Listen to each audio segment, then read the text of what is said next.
What's up, guys, and welcome to the RockHard Podcast. This podcast is not meant for soft people. We cover three main topics. That's entrepreneurship, dating, and relationship advice, as well as controversial and current events.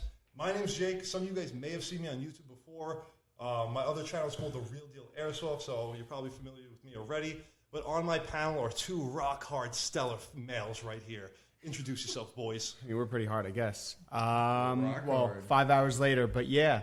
We're excited to talk about some entrepreneurial adventures that we've been on, a lot of crazy stories on our end, and yeah. What's going on, guys? I'm Alex. We just have a lot of great stories, experiences that we'd like to share with the world, and maybe we can help uplift our brothers through the process. Yeah, so we're going to be talking about a bunch of really cool topics, and we're going to be giving our opinions. So, guys, the first topic that we're talking about is body count.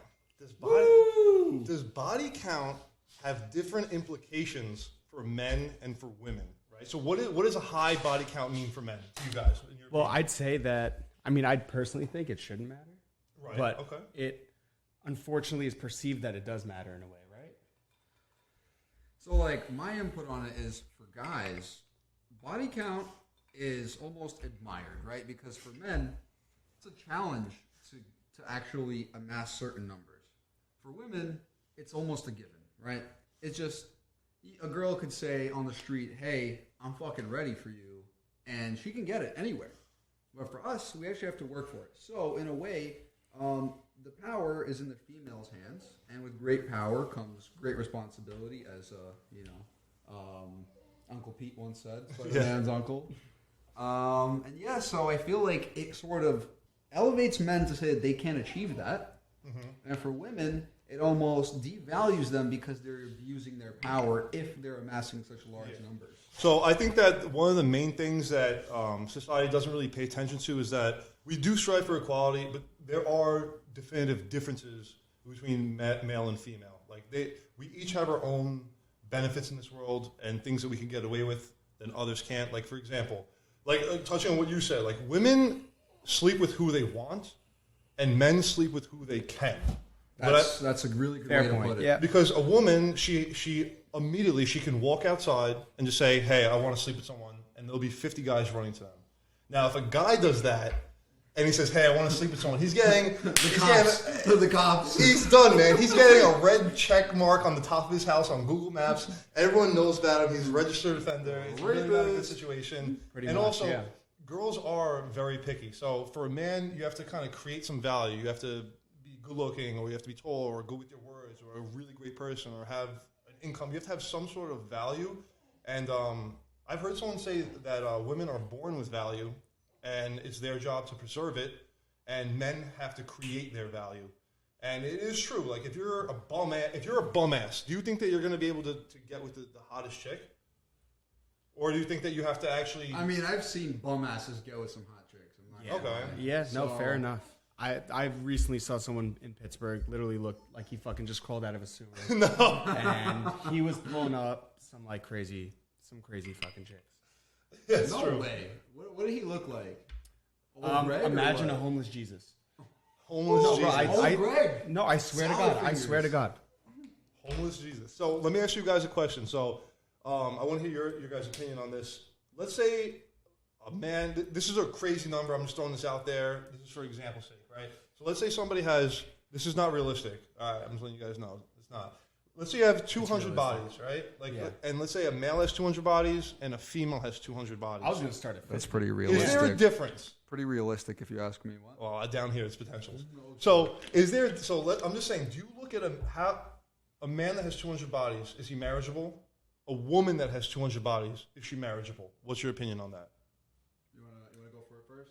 I wouldn't. Okay, so I wouldn't describe it as marriageable. I would put it into perspective, right? Like a 50-person body count on a man, you're like, wow, that guy's a player. That guy's a G. He's doing something right in life. Girl or woman with a body count of 50, I think that's just like, wow, she really gets around. That's a lot of dick. So would you say if there is a difference in the implication of body count for men and women? Because that's a difference, right? The implication? Yeah, yeah, for sure. Because there's with every action, I guess, there's an effect. So if a guy manage to sleep with 200 women. I mean, it's possible. Is it something that I'd like to do or strive to do? No. But in a way, it increases the value of a man. Like, I feel like in a woman's eyes, I'm not sure I'd like to hear a woman's perspective on this, but I feel like a man that's in demand will always be in demand. That's right? a great point. You create that demand for yourself. However, at the same time, I think that you, as a man, you should do your thing, but you also don't want to seem like this sort of hollow man that just sleeps around. Like, you want to be a man with morals and values and so on, right? I want to find a woman with the same, right? And ideally, I wouldn't want to know that she slept with 50, 60, 70 people, because then what's my prize, right? Like, what's my reward? I just get something that's been, around the block 70 times, like, And if somebody does have that high of a body count, that means that there have been scenarios where they gave up their value for free, meaning like the guy didn't put any work or effort, didn't court her, right? So then when you find out that this person has 50 bodies and you're putting in all this work and all this effort, it's almost like you're giving me a used car for a brand new price in a way. In a way, yeah. Does that make sense, or is that Let me really get a extreme? $50,000 ring. If you guys think that's extreme, please comment down below. All I'm saying generally is that women have immense beauty, immense value out the gate. You guys got it. Like, if you don't want to work in life, it's very possible not to. What I'm saying is you have so much value, you have so much beauty, and we feel it's up to the woman to preserve that beauty and choose which man she chooses to, give that beauty to. But you guys are free to do what you want. Women we respect you. Beautiful, magical, mystical creatures. That's right. That are born with a lot of value. And I want a little bit of that. Yeah, but is there still that same value at 50? Yeah, it depletes. Like, what do you think? Do you agree? I don't know. I think if a girl told me her body count was 25 plus, I'd think twice. Well, when are you meeting her? Is she 35? Because then that's fair. I feel like that's okay. If she's 25 and she's already had 25 bodies, like, it's a little steep. I guess it just depends on the timeline. Like, I guess so. I recently met a chick. She's like 29, about to be 30, and she came off as sort of like, very, very party girl, but only has 7 bodies. Right, and I know exactly who you're talking about, and I was stunned. I was like, "Wow!" I was also very stunned, and it changed my opinion. It changed my mine. Mine completely. Also, hold up. Completely. All right. So, a little story time here. So there's this amazing female that the boys met. We're out here in Florida, and a really cool person. And my first impression was, oh my God, you're a party animal! Holy moly! Holy roly, holy, holy. Yeah, man. I was like, holy. But then, after one of our gentlemen on the board got to know this person a little bit more, because we're respectful, nice gentlemen, we like to get to know women out here, we found out that this person really did not get around as much as we thought. And immediately we were like, wow, she's an amazing girl. I would have never guessed that. So I think that the body count does have an effect. Listen, we're not telling you. So let me put it this way. I automatically categorize this person as not qualified for any sort of long-term or relationship sort of situation, period. Right, you weren't, not everyone fits into a relationship. Yeah, exactly. Right? And like, I, sort of categorize it like, oh, this is somebody I have fun with. And then, if I meet somebody else that's, kind of doesn't sleep around a lot, I'm like, oh, this is more of like the relationship type girl. This is something I could actually pursue further. Right, so you kind of initially have these like bins where you categorize these things so that you don't drive yourself crazy. Why would you want to go after a girl that just sleeps around all the time and whatever, and try and pursue a relationship with someone that doesn't value something like that? Right. Right. But then there's also other factors to take into consideration, right? You got girls that might have gone through a nasty breakup. They were in a 6 or 7 year relationship. And that's fair. They kind of got their revenge sex. They went through their hoe phase. That's fair. And that happens. You could have went through your hoe phase in college. You don't get the 50 bodies. I got a good question. After a breakup. Some people do. Oh. I got a question that rolls us right into. But I agree with what you're saying. Right. I agree with you. This rolls me back into the hoe phase. So, is that a real thing?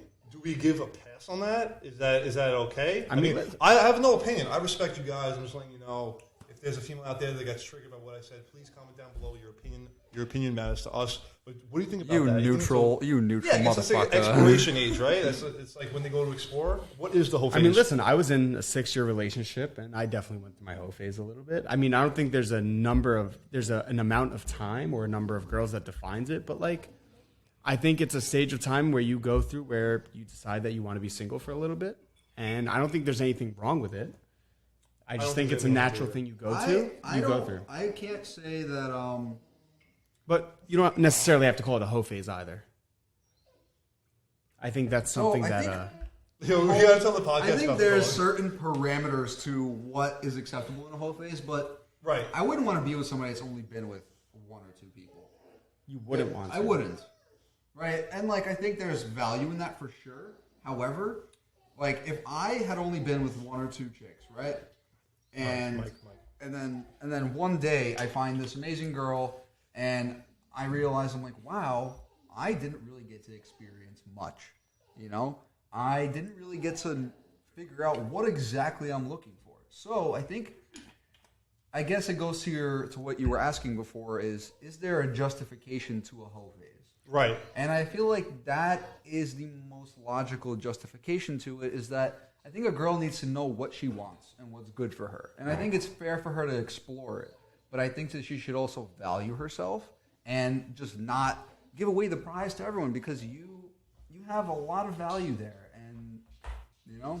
They say one key that opens many locks is a master key, but a lock that can be opened by any key is a shitty ass lock. So, woo! Eventually, I'll edit that in right there.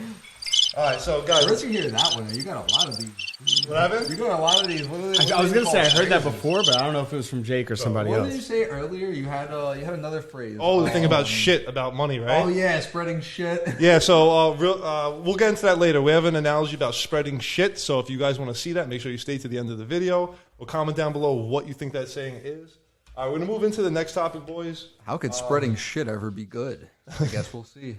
All right, boys, ready? So in a relationship, is it wrong for your female or your significant other to post provocative images on social media? So let's say you're in a relationship.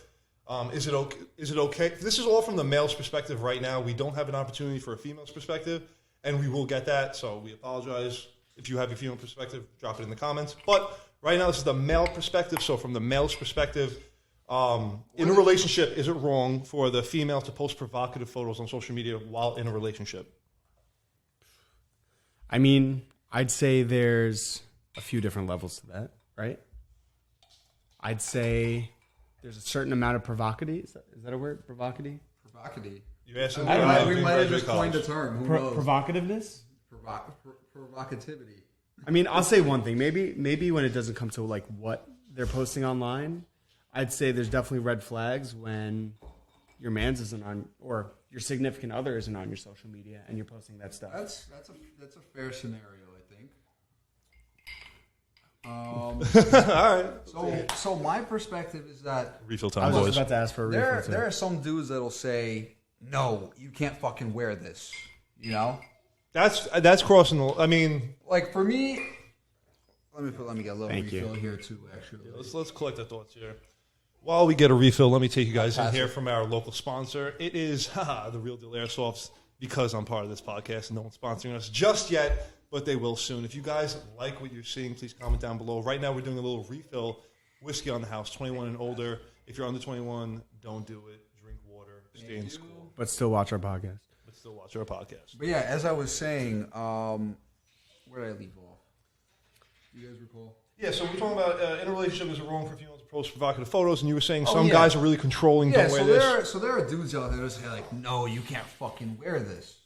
I disagree with that. I'm never gonna tell my chick what to wear. However, she should respect, you know, if like we're together, she should respect certain boundaries. Like, you can dress provocatively, but you should also be able to draw a line and say, you know, something is going too far here. So I have a question now. I know, generally speaking, from having this conversation with like females and stuff, their response normally when a guy says is, you know, don't wear this out of respect to me. is that he's insecure.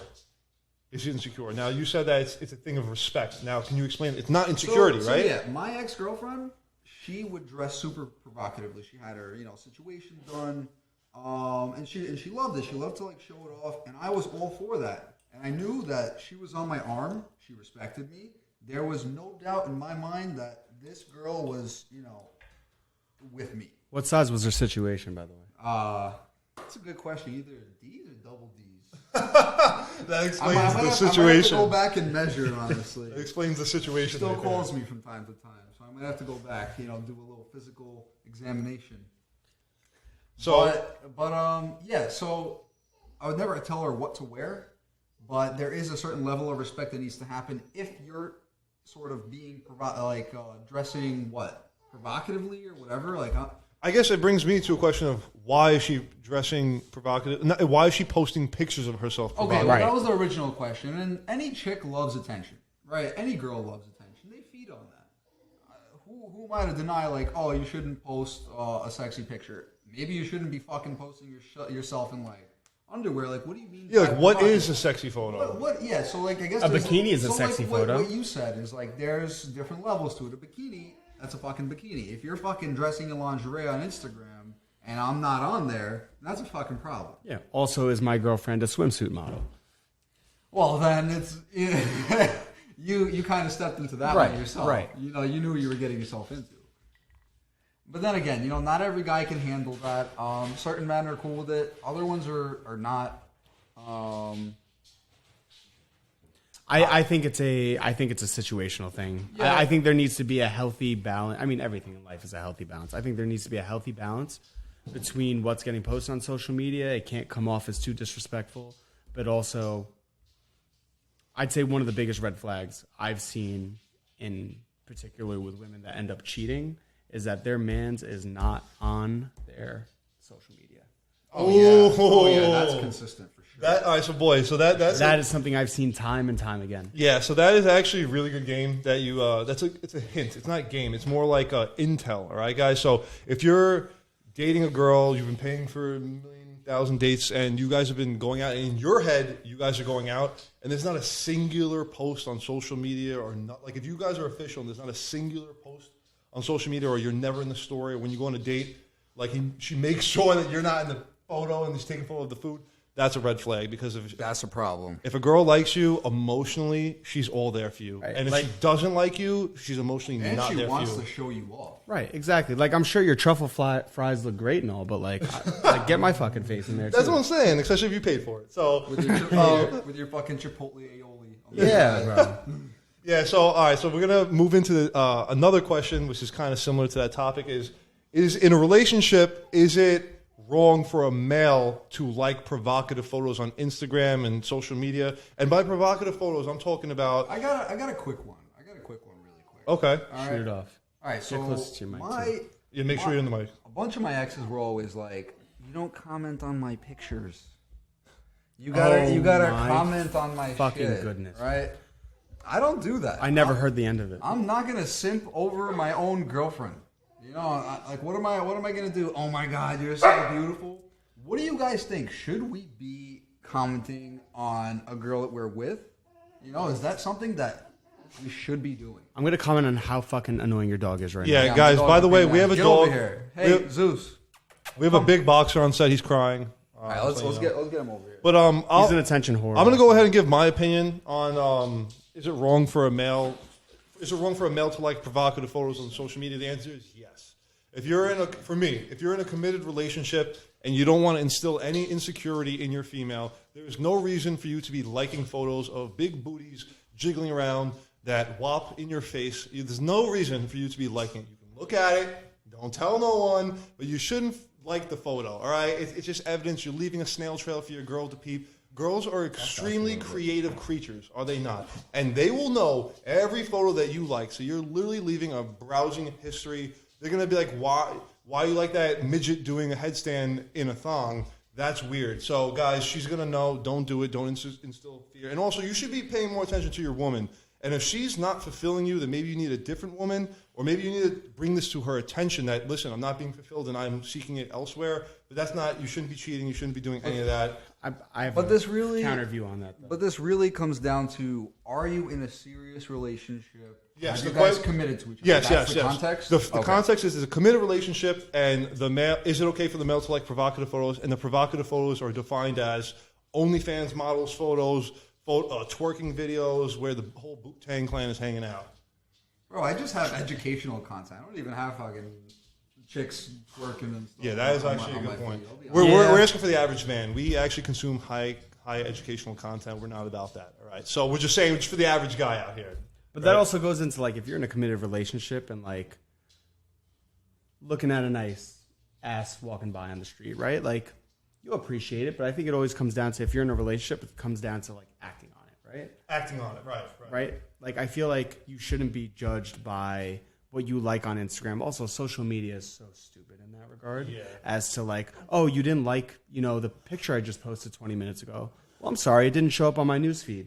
Oh, Right. but you like this big booty. Well, I'm sorry, I didn't create the algorithm. But like, I just think certain things like that. I think people care way too much about social media, especially in relationships sometimes, and I frankly think it's stupid. So I don't think I could say retarded. So guys, I have something to say about social media. Get off of it. Stop consuming it and start creating it. All right. So some of you guys may know me from the Real Deal Airsoft, my other channel, and I just want to let you guys know, from an entrepreneur, from a content creator, from someone who works 15 hours a day, get off that. Stop consuming and start creating, because it's poison for your mind. Also, you're reprogramming your dopamine releases. With every scroll, with every new video, is a new dopamine release. You're destroying your attention span. So get off of it. And you're seeing things that are poisoning your mind. So in general, for your well-being, to be the greatest version of who you are today, get the hell off of social media, man. I mean, have the social media presence, but don't be mindlessly consuming it like you're just scrolling on TikTok for hours. And where'd the last hour go? You could have been creating something better for your future. So that's my answer. Social media causes a lot of problems. Get off of it. Also, be conscious of it. You can catch yourself mindlessly scrolling. You just have to be sort of mentally catch yourself. present. Yeah. Also, I mean, listen, I think a little bit of anything is okay. Okay, not crack, but like I think Or heroin. I'm smoking crack, not every day though. Right. But like I think a little bit of whatever's okay, but in moderation. Right. I mean, I consume some social media. I don't see A no little pricks. bit. Oh, I was like, what are you looking at right now? Social media, like, I agree with you, Ian. I agree with you that everything's great in moderation. You can leverage social media for your benefit. But my main point was extreme, and my main point was basically saying, like, don't aimlessly consume content. You can consume constructive content. You can flood your mind with information that can benefit you to learn a skill, a trade, or something that can help your career or another side project you have. If you're obsessed with scrolling through content, make sure you're flooding your reality with content that can serve you the best. And yeah, social media's here. You just gotta leverage it, boys. In many cases, though, short form content, you can't really absorb a lot of information from. Right. Right. You can't or you can? You really can't. It depends. I think it depends on what type. Like, it depends. Like, if you're trying to, no, I think you're right. I think it's scattered and It's super unorganized. scattered. Usually, when you're mindlessly scrolling, you're not even in a mindset to sort of absorb this information. However, the long form content like YouTube, if you're have a specific goal or you're trying to learn something specific, you can sit down, you can dedicate that time to it, and actually digest the whole video and understand it. Right. So, I think there's a lot of there is a certain amount of value in short form content, and I think you should flood your feed with things that you think would sort of nourish your mind. But ultimately, I don't think you're going to actually walk away with actual knowledge that you can apply in your life. Yeah. So I heard somebody peed in your closet. Story time. Oh my goodness. I mean, this is something that shouldn't have happened within a month of living here. Someone pee in your closet, bro? What the? All over a fucking kettlebell. All right. Where did it start? Bro, Who did it? Bro. I mean, I told you guys, I told Alex the story a little bit. I met this girl at, Rock Bar over by on A1A. They're trying to jock our name. Yeah, they are trying to jock her. But, yeah, bro, it used to be my favorite bar. I actually haven't been there since. I'm probably on a What do fucking you mean blacklist. used to be? What happened? Why is it not your favorite anymore? It was my favorite, bro. So like one night I'm there with my boys. I don't think you were there, but Alex, you were there with us. I was there. Yeah. And like you all had your own girls. Our boy Joey was with us, and we were at the bar, and there was some cute, like sexy ass Latina like bartender over there, and we were asking her for drinks. We were talking a little bit, and then we go away for a bit. I come back to the bar, and like obviously I had several drinks in me at this point. I was feeling a little bit of liquid courage. I'm like, fuck it. I'm like, she's like, do you need anything else? I was like, I'll take a kiss. Wait, this is the bartender. It's the bartender. Okay. She's like, I have so used that line before. yeah. Holy I was like, I'll take a kiss. And she reaches over the bar, she grabs me, and she kisses me. And I was like, I didn't know that. and I was like, oh shit. I was like, I didn't think that was actually gonna work. That's amazing. That's amazing. But long story short, we're talking the whole night, and like I'm going to Wingman Joey before we leave Rock Bar, and like there's some chicks right outside of the club. Okay. And like she sees me wingmanning him, and she says some like off collar shit. She's like, you're gonna really go for those fucking like sluts over there. No way. She got jealous. She got territorial right there, right? She got territorial. She's like, good luck, you lost your chance. Over I'm like, one I kiss, can't that's say her all. name. I mean, can I say her name? Fuck it. Nicole. Woo! Fucking Nicole at Rock Bar. Bro, she like I kept calling her name. I'm like, no, I gotta get her number. Is wild. I gotta get her number at least before I leave the bar, take her out. So like I keep going back to the bar. I'm like, Nicole, I'm like, get the fuck over here. I'm like, give me a kiss real quick. She gives me a kiss. I'm like, now give me your number. She's like, no. She's like, you can get her number. And I'm like, Nicole, stop this shit. I'm like, you didn't see me do anything with this girl right now.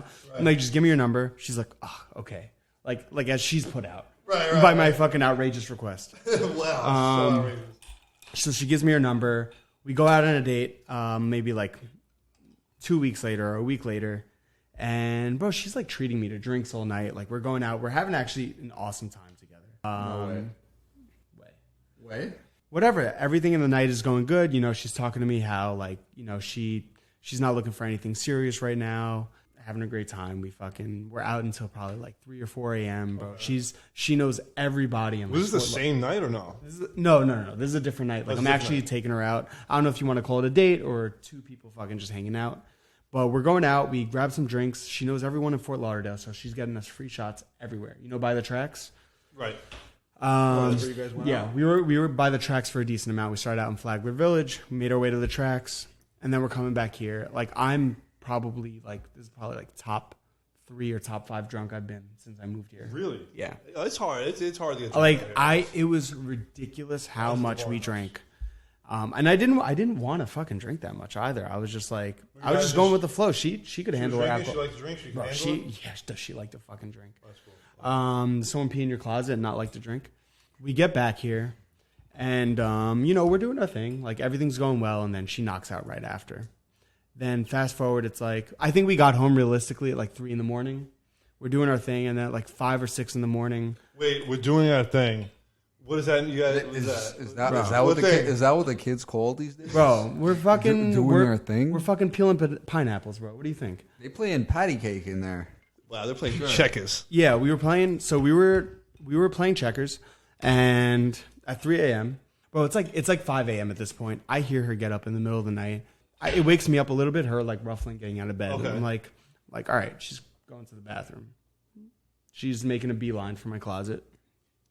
And like in my head, I'm like, I feel like you need to explain your Hold bathroom on. This happened in the middle of the night. Like what time? You guys are. Bro, it's like 5 a.m. Or is this after? Like right after? This you is guys after. got No. We're done- sleeping. Got done doing your thing. Okay, you were sleeping. We're sleeping for a couple hours now. It's like 5 a.m. at this point. We probably got back home at like 2:33 a.m. realistically. So a couple hours post checkers, and Yeah. you're awake, or you're like asleep, or No, I'm asleep, but like her ruffling out of bed, it woke me up a little bit. But like I'm like in a haze. I'm like drunk. So and I'm like, so the way Ian's room is there's 2 doors in there.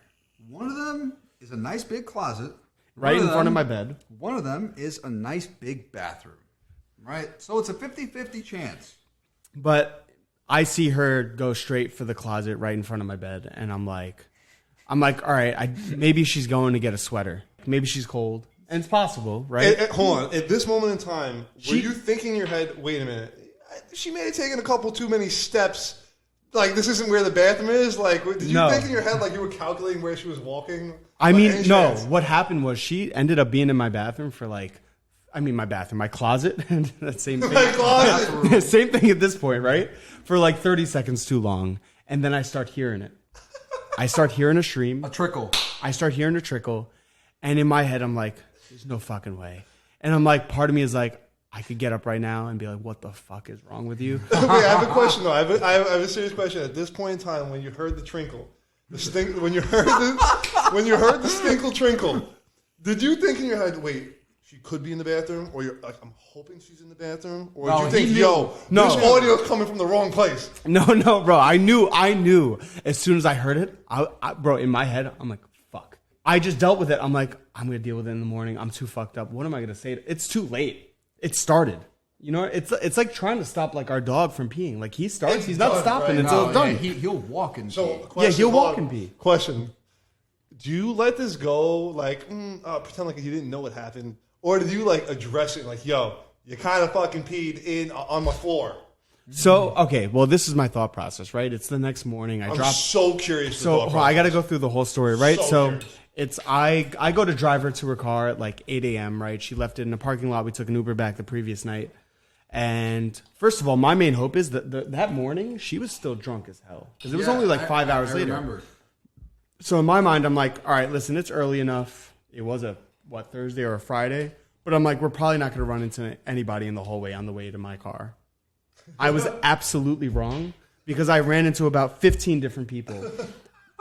3 of my immediate neighbors, everyone on every other floor, and for some fucking reason, the song I Love New York was stuck in her head. New York. Like, bro. You welcome, OG.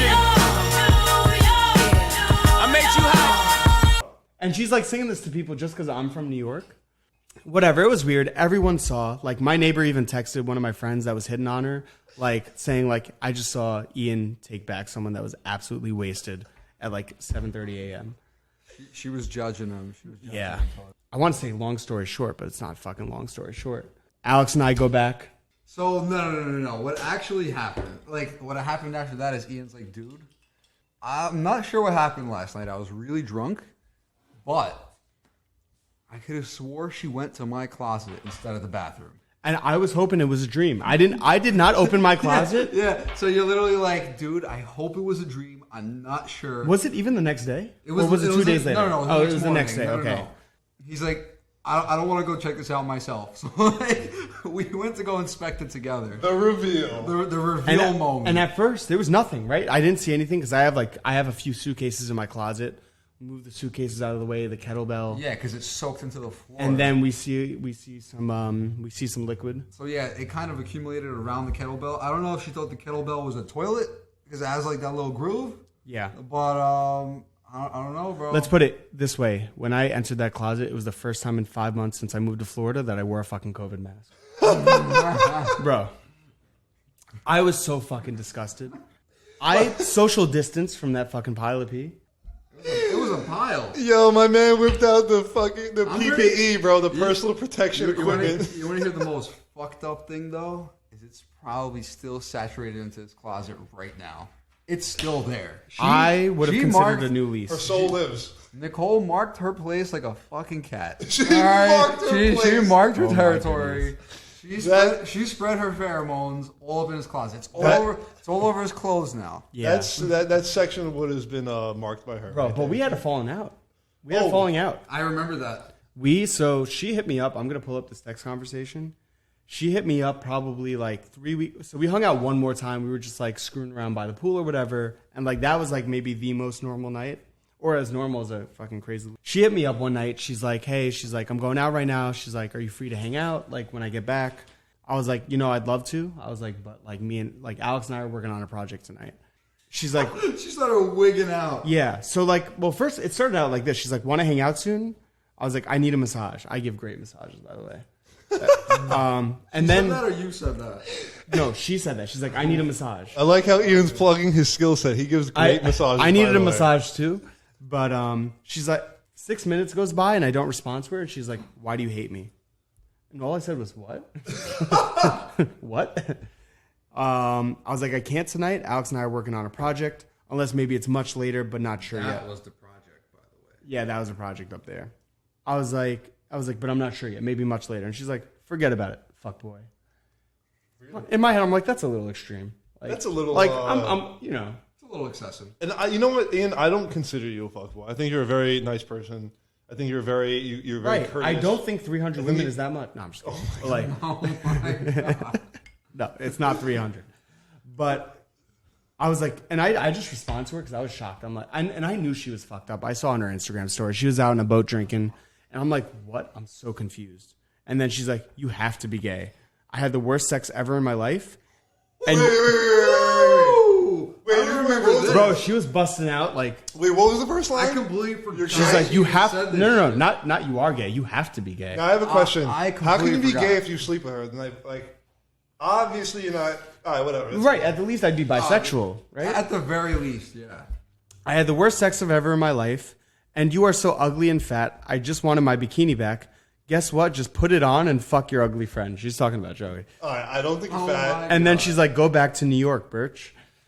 But there's some grammatical errors there. Yeah, and then What if you only responded with correcting that grammatical error? Yo, that's some shit I would do. That's literally something I would do. So, bro, I ignored her the rest of the night. I texted her the next morning. I was like, listen, if you wanted your bikini back, you could have just asked. No reason to be rude. I took the nice route instead of telling her to fuck off. That's fair. And then she just apologized. She's like, I caught feelings, this and that. And I'm like, you're the one that said you didn't want anything serious.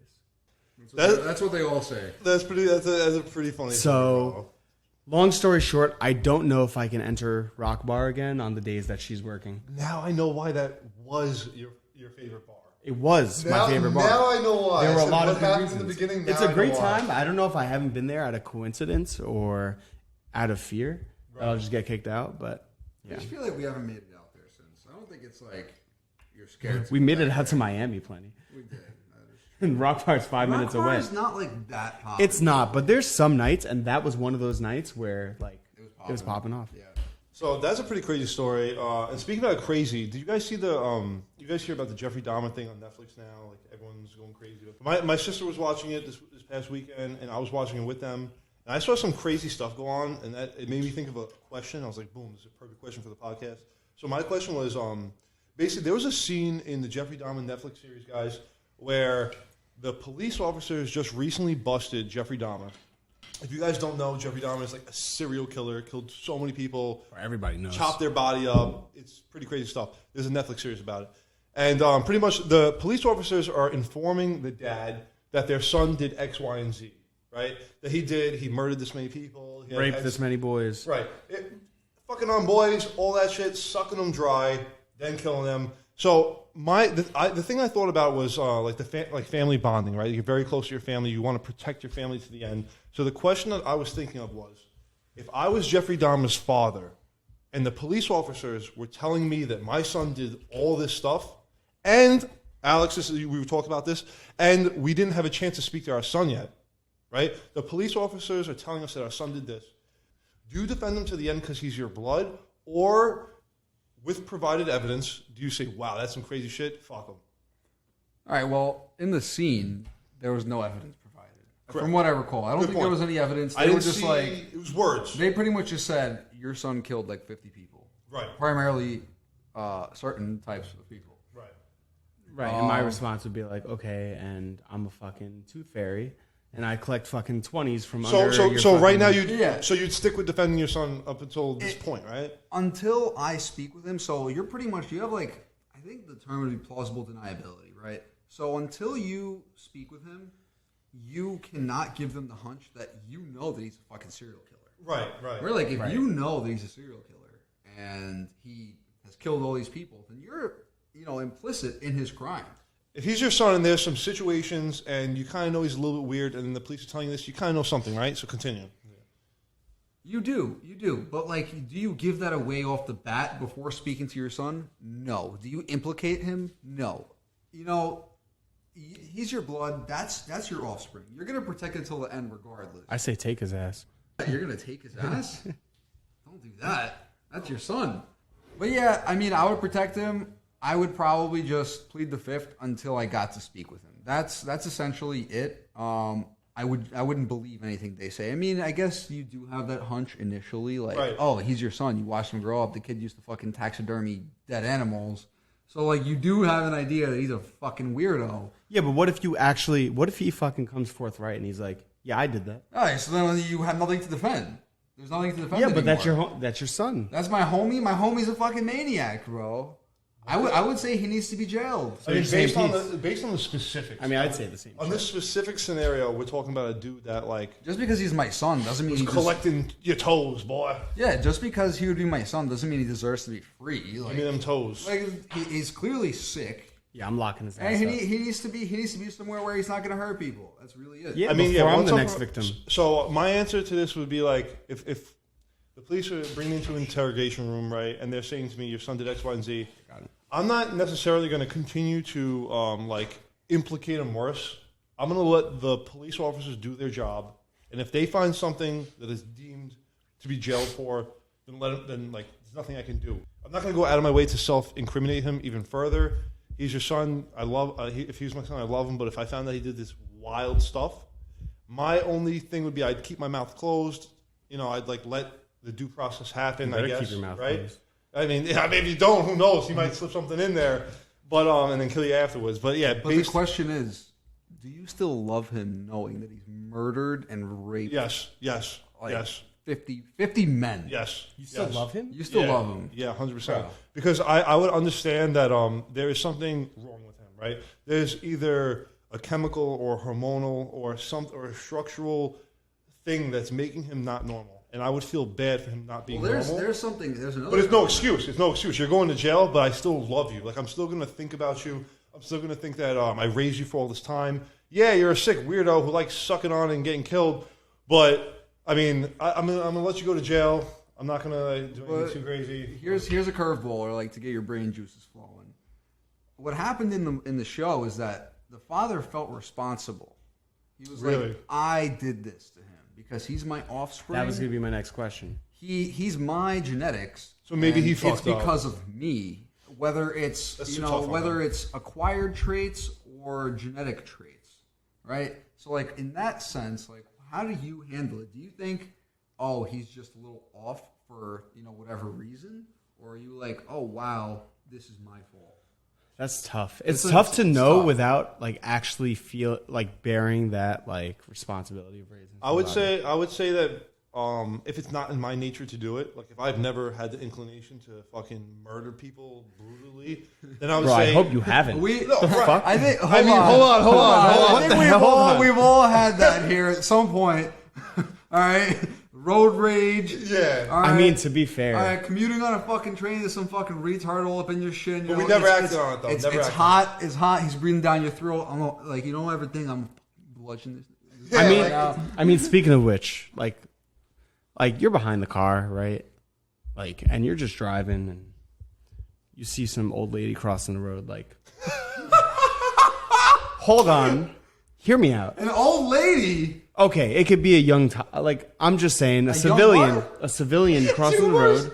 You said a young toddler. You were about to say a young toddler? young toddler. Oh my God. Ask the question. I'm pretty sure every guy had the thought. But like, you see a civilian on the road crossing the street, and like you're behind your fucking Toyota 4Runner. Do you think about you could eliminate that person? Yes. In like 5 seconds. There's been so many scenarios where I'm driving down the road, there's some guy crossing the street, and I'm like, yo, I have the ability, right? Like, dude, the power is in our head. Like, do you understand how many people wield that power every day? In my head, I'm like eliminate people, eliminate groups of people. Don't do it. But what I'm saying is that I've had the thought where I was driving, I was like, wow, I could totally eliminate this guy from the earth, but I'm not going to. All right, I'm not going to. But I think everyone had that thought. So we make the conscious decision every day to not kill people. I think we do make that decision. mean, that's a little excessive. I mean, when you're driving, you gotta be responsible.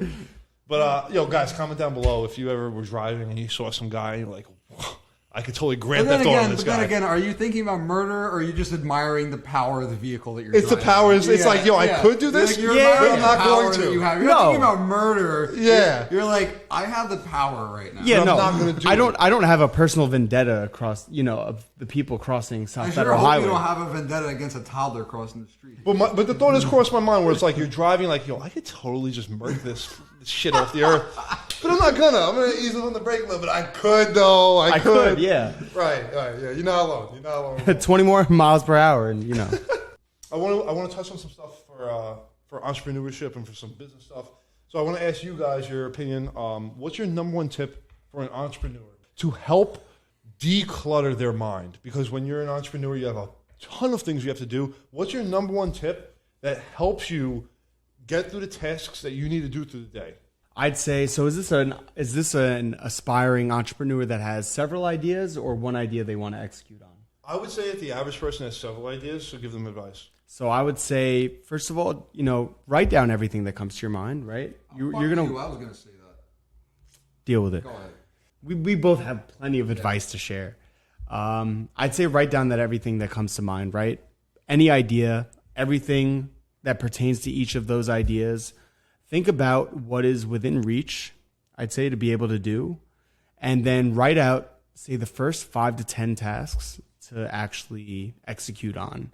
And some of them might seem far-fetched, some of them might not, but the most important takeaway is actually just executing, not waiting for the perfect So would you moment. say taking the action? Taking action, sticking with it, sticking consistent regardless of the results that you yield. I'd say just do it. I don't think... Take action and consistency. That's Yeah, 2 tips. don't wait for something to be perfect. There's never going to be the perfect time for anything, whether it's to commit on a project, to commit to a diet, to commit to quitting nicotine. But no, I do agree with that 1,000,000%. But I think it's about not putting anything off and just doing it. I know personally I have 20 different tasks that I have, assigned for each and every day, whether it's work related, personal related, whatever it might be. And the number one thing I found myself that I used to do was keep rescheduling things, putting things off for the future.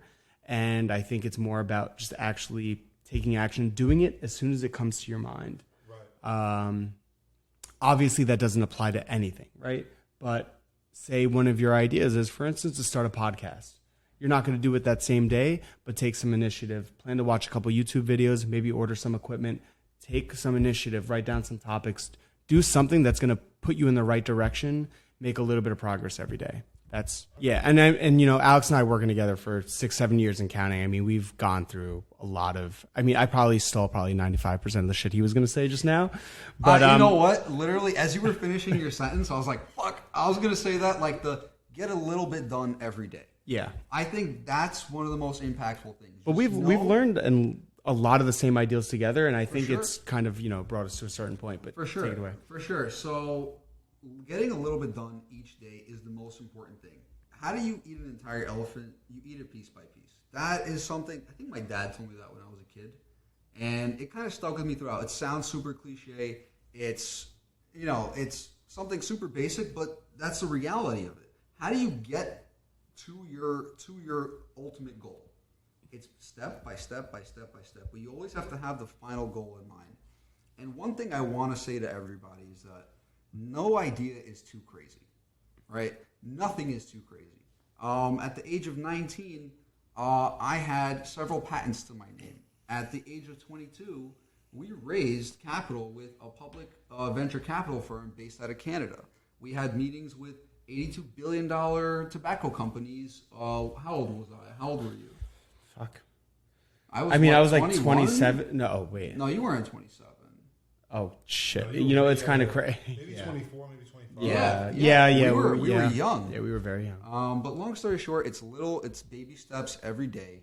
My tip is don't be afraid to pursue that idea. Just do it. Just go for it. Look up, research everything about it. Create a document. Accumulate all of it. Alex, create a document. That is so valuable, and I think that people would overlook what you just said. Create a document. Get it on paper. Create a document. That's what I have. So many ideas. I've written down pretty much every idea I've had since 2016. I've had a note running. And am I going to execute on every idea? Probably not. But there is a short list where I'm like, this is feasible. This is something I'm passionate about. This is something the world would be interested in.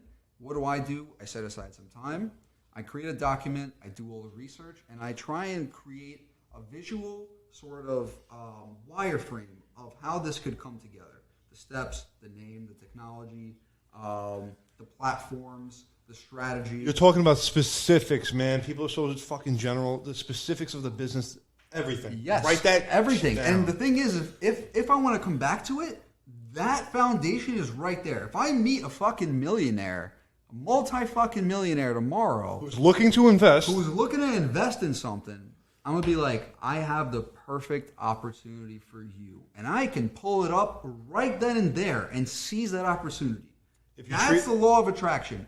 God favors those who are prepared. Yeah, and also action is everything in this world, man. If you take away two things from what these guys just said, is take action. And I have one point to talk about, one little tip for you guys. So you guys may know me from the Real Deal Airsoft, and I create a bunch of products. I work 15 hours a day. I split myself into 100 different people. And there's so many tasks and multiple businesses that I juggle throughout the day. And there's one thing that keeps me on track. A dry erase board, guys. Wow. I'm not even joking. I would.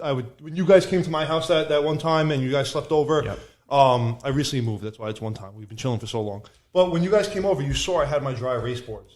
And every single day, I would write something down on that dry erase board. Not one thing. I'd write down my daily tasks because every day new work pops up and I prioritize. Yeah. And when I bang through that list, guys, when I tell you, when you write down your goals and your daily actions you have to take in order to benefit yourself, and touching on what you said, to eat the elephant, you need to eat one piece at a time. Don't get too concerned with everything. Do one thing at a time, like you guys just said. I have that dry erase board. And that dry erase board allows me to get all of my ideas out of my brain, get the chaos out of my brain so my brain can be quiet so that I can focus on the tasks at hand. And as I bang through those little tasks that I have to do throughout the day, I cross them off. There's a dopamine release. Every time I cross those things off on that list, I get a dopamine release. And by the end of the day, I feel fulfilled and I can know, okay, I did everything on that list. Time to relax and have that balance. But what's at the core of that, right? What's at the core of that? Well, is being able to sit down, write down a list, and cross it off. Yeah. What gives you the ability to do that? I guess every person is different, and I understand how I work. I understand myself, and I know who I am, and a lot of people don't know who they are. I know that myself, I don't do good with having a lot of things in my brain that I know I have to do and not having it written down because it will create anxiety for me. I'll get a wave of anxiety knowing I have so much stuff I have to do and I'm not sure which one is prioritized. But if I can visually see it, I don't have to think and I can just solely focus in that moment on doing that task. Yeah, I think that goes on with another thing also is like years ago when Alex and I were working on our startup, I used to have unreachable like to-do lists. And then over time I started transitioning to having only maybe instead of 10 to 15 tasks on my day, on my, say, daily to-do list, I would narrow it down to, say, maybe 2, 3, or 4 tops. And something that was achievable on a daily basis. Something that was achievable. Versus having just a list of, say, 20 items that you got to bang out, I'd say just have like 2 to 3 things that you know for sure you will get done. And let me ask you a question. And there's less pressure on your dome. Do those 2 to 3 things add up to a bigger goal? Yeah, of course. They always add up to a bigger goal. But what happens is when you only see 2 to 3 things on your plate that are actually achievable in a day's time, you're able to actually execute a lot better. You don't have 20 tasks lingering over you. Instead, rather, you have 2 to 3 tasks that you have to accomplish for the day. You'll probably accomplish it way quicker than you would have thought. Yeah. Because you don't have this huge weight over you for everything you have ahead of you. And then you start making progress towards stuff you have for the future. I'm not going to lie. There's been so many times where I overloaded that dry erase board. The difference a day will make. Like, you never know what you can do tomorrow, what opportunities are going to come tomorrow. So like you said, I make my list normal. Everyone has a different work output. Me personally, I have about like maybe 7 to 10 things that are daily, but they're achievable. And if you take action, they're completely. I used to have like 20 things, and it was just too much. It was just too much. So I read something about sort of execution and organization and task management. And essentially, they said that the first things you should bang out in the day are the highest energy tasks. And your girlfriend. The hardest things, right? The hardest shit. Rock hard. The most rock hard things. Real quick, that explains the definition of rock hard. What's rock hard? To be a rock hard person, you have a rock hard work ethic. Nothing can change you, and you're unmovable from your goal. So you tackle the hardest tasks first. the highest energy requirement tasks, you get them out of the way because that's going to be looming over your head the entire time. And it's usually Right? the shit you put off to the last minute, too. Exactly. It's always what you put off because your mind is overwhelmed. If you dive into it, it's probably going to be easier than you expected. That's one. And two, by the time you're drained of your energy, you can get to the smaller tasks that are low energy. So that's how you should prioritize is high energy tasks first, low energy tasks later. That's a great tip. That's honestly really good. Yep. If you guys enjoyed this podcast, this is the RockHard Podcast, episode 1. If you guys want to come along our journey, please hit that subscribe button. If you have any opposing views or any comments or opinions that you want heard or topics that you want us to talk about, make sure you comment down below, guys. It means so much to us. It's been a pleasure. My name is Jake. Ian. Alex. And we are RockHard. Stay hard. Don't be soft. AKA Gaddy Daddy. Cheers, boys. Cheers, boys. I need more whiskey. Oh, you guys killed it. Oh. Yeah, I killed 2 Let glasses. me give you a little something. Oh, I need a little some of that. I look kind of Damn like right. I sipped on 0.012 ounces. Cheers, right boys. there. Cheers. And cut.